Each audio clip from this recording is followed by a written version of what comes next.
So yung mga kalagalagan, dito tayo ngayon sa may Palacio del Rey, kung saan narito tayo sa harap ng simbahan kung saan ikinasal ang mga hari at ang mga reyna. So andito sa likod natin, mamaya papakita ko sa inyo kung nasaan ang palasyo.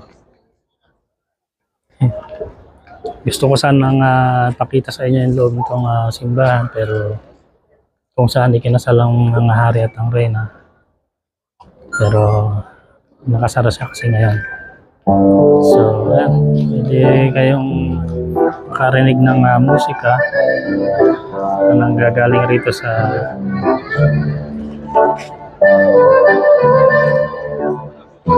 so,